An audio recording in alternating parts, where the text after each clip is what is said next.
There seems to be a lot of discourse on YouTube regarding this word here, cinematic, and how to make your movie cinematic. And it's gotten to the point where it seems like this word is overused but rarely understood. And so my goal with today's video is to help demystify what cinematic actually means and what it takes to actually achieve a cinematic image, because it's simpler than you think. It only requires two principles to think about. And as an example, I came up with this scene in a 3D program, and we're going to take this from a pretty plain looking thing and turn it into what could look like a screenshot straight from a John Wick movie, which John Wick movies are fantastic, beautiful movies. But look at this image. Would you consider this cinematic? No, of course not. But why is that? There's no information here. There's no contrast. There's no depth. We don't know what this is. And so, if I just add some shadows, is this more cinematic? I mean, I would say so, right? You have more information. There's some type of railing here, right? You can see that these are actually steps going down. And so I wouldn't say that this is the most cinematic ever, right? But it's more cinematic than this. And this is something important to realize, is that different movies have different requirements for the level of cinema that they need.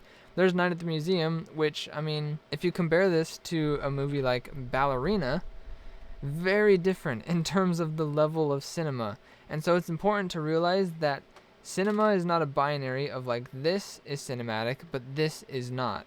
Instead, what it is there's stages to cinematic. So if we were to take this movie and put a level on how cinematic it is, it'd probably go somewhere down here. This is low, this is high, we'll just say. If we were to take Ballerina and give this a level of cinematic, we'd put it like way up here, right? Because the thing is, for this movie, this level of cinematic quality is appropriate. It wouldn't make sense for this movie to be a 10 as a cinematic movie because it's a lighthearted, family-friendly movie. But Ballerina, which is more gritty, an action movie, it makes sense for this to be higher up on this level of cinematic quality because it makes sense for the story they're telling. And so it's really not a matter of, is this cinematic or not? It's rather, how cinematic is your image? How cinematic is your movie? And to help you achieve the level of cinema that might be appropriate for your movie, I've kind of had a realization of two basic principles that all of cinematic images are founded upon. And let me explain it to you. It is contrast and depth. That's it. Everything that we talk about in cinematography, in filmmaking, of making a quote-unquote cinematic image has to relate to these two topics. If you don't have contrast, you don't have a good image. If you don't have depth, you don't have a good image. So ultimately what we're achieving is contrast and depth in every image that we do. Now, contrast is simply the difference between lightness and darkness.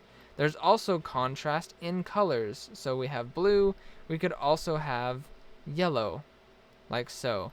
And then depth is how far back our frame goes. Now, in the frame, we have the y-axis, this is the y-axis, and we have the x-axis. And a lot of times, characters will be positioned like so along the x-axis. But if we want to create a cinematic image, because these two add up to cinema, then we need to incorporate a third axis, which is the z-axis. And I have a couple of examples of that. So if we look at Ballerina, instead of arranging the characters on the x-axis right next to each other like this, they overlap the faces like so to incorporate the z-axis. And so this creates depth in the frame. This adds interest, it brings more life to the shot, things like that. That's what depth is for, and that's why depth is helpful, is because it makes your movie more immersive.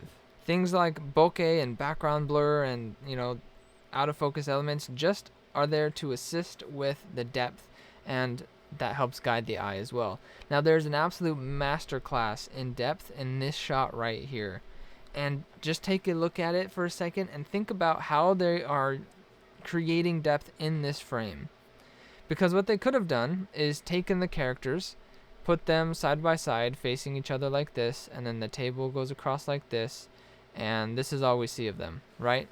But instead what they did is look at the angle that this table was placed at, or rather that the camera was placed at to get this angle on the table, we're looking all the way across the table to get to our character. And here's a fun exercise you can try.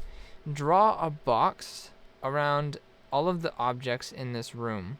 So we have the bookshelves here. This creates a box here. There's a box here in this bookshelf. This bookshelf is a very clear box, like this. There's a doorway here, which creates a box here and here. This chair creates a box like this, and then like this, and then it comes up.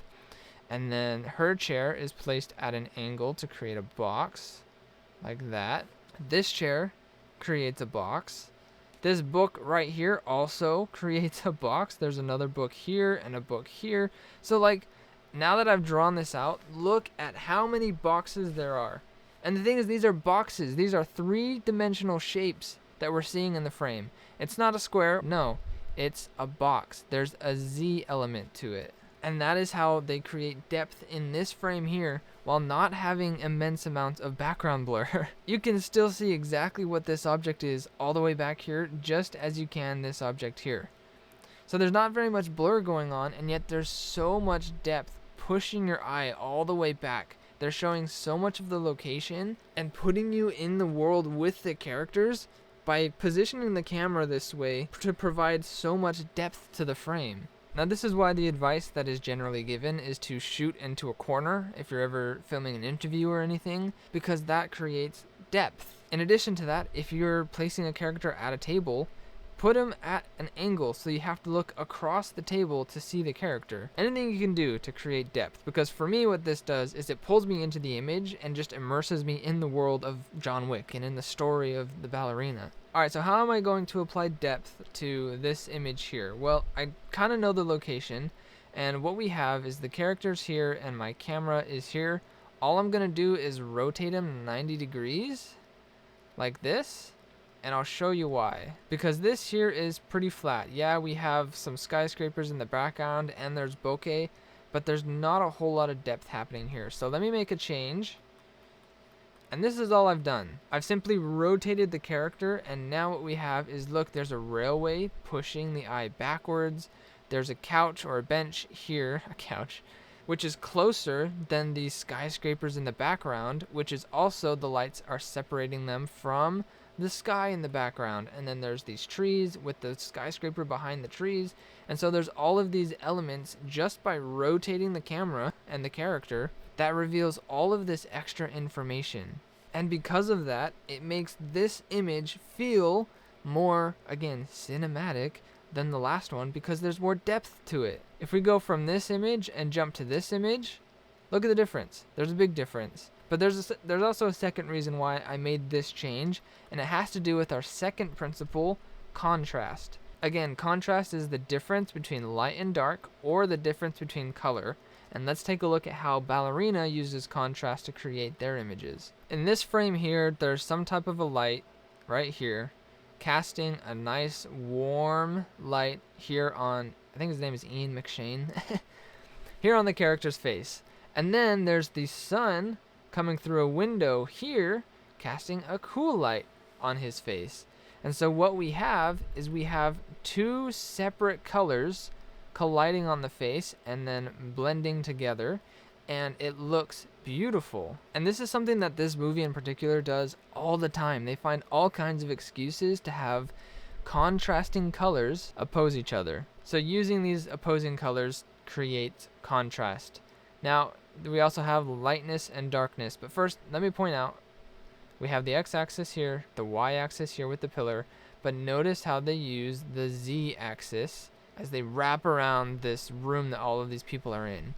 So they're creating depth in this frame, but also if we look at Eve's face, what do we have? We have a light side here, and then we have a dark patch here, and then there's a little bit more light here, and then a big dark patch here, and then there's more light here on the hair. This type of method is called checkerboarding or salt and pepper, and it's simply a method of bouncing between lightness and darkness. Because we have light here, dark here, light here, dark here, light here.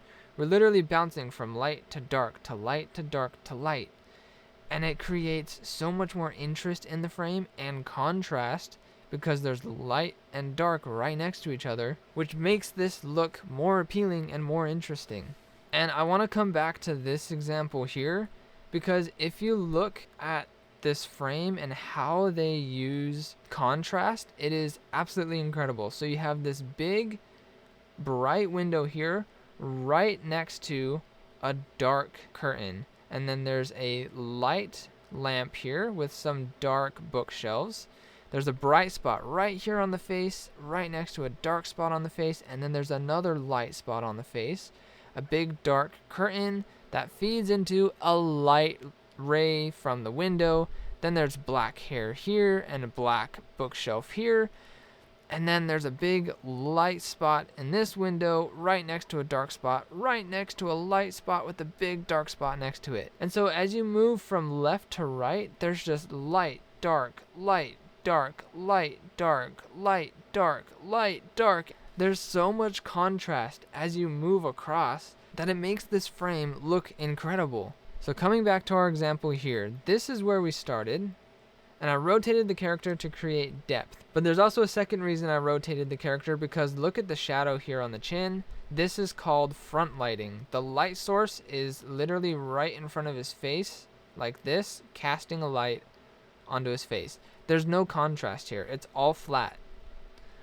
By rotating the character, now look at this. We have a light spot here, we have a darker spot here, and then we have light coming from the city feeding into a dark spot. And then in between these two dark spots, we have light spots. So just by rotating the character, not only did I find an opportunity for depth, but I created more contrast on the face. Here's my light bulb. The light come from the side. Now what I'm going to do is lean into what is already here in the frame. I have not lit anything on this character. This is all from the location. I've made no changes yet. But what I'm going to do is pay attention to where the key is coming from. So we have a key light here.